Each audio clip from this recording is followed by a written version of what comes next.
Chag Sameach.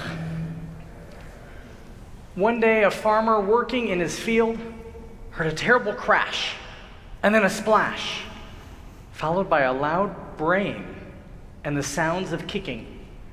He ran across the field to find that his most precious donkey had strayed from the barn and fallen into the well.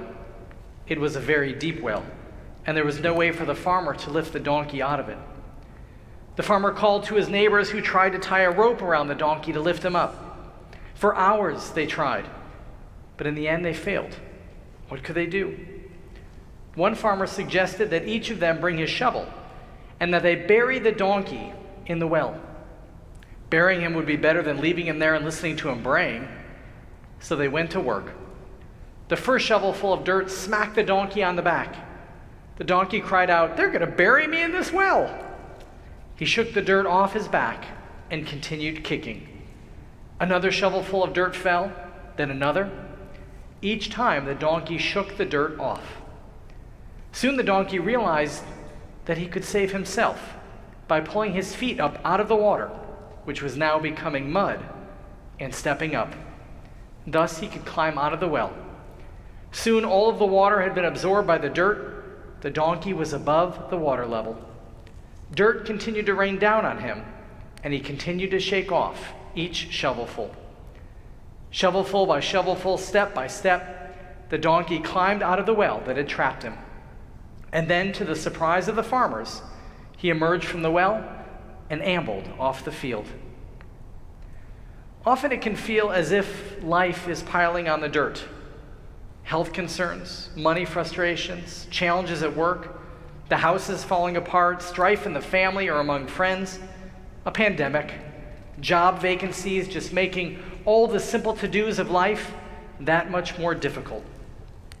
But then we come to the holiday of Sukkot, and we're quite literally commanded to leave the comfort of our homes and to go outside, to live in the field, in a hut, subject to wind, rain, cold, heat, bees, squirrels, and more. And as if that weren't enough, we're told to call it Zman Simchatenu, the season of our joy. Herein, however, is one of the central lessons of the Jewish experience. Life can pile it on, but we have a choice. Each day, we have a choice. Whether to let the things pile up to weigh us down and to bury us, or to allow the earth to combine with the water and thereby create a step stool for us to rise above our tsuris. Each day, we have a choice. It was a very hot day, and the Rebbe needed some air. He interrupted his studies, opened the door of his yeshiva, and walked into the village street, where he was surrounded by several of his devoted students. Across the street, the Rebbe and his students noticed Yuckel the water carrier. As usual, Yuckel had a heavy pole draped across his shoulders. 2 huge pails of water hung down from the pole. And as Yuckel walked through the village street, the water in the pails sloshed from side to side. Yuckel was complaining, not so softly, as he made his way through town. "Say, Yuckel, my friend," hollered the Rebbe from across the street. "How are you today?" "Oi, Rebbe, not so good, not so good. My shoulders, they ache from carrying this water. Year after year, until I cannot even count the years I've been schlepping water. And my children, not one of them wants to go into the family business.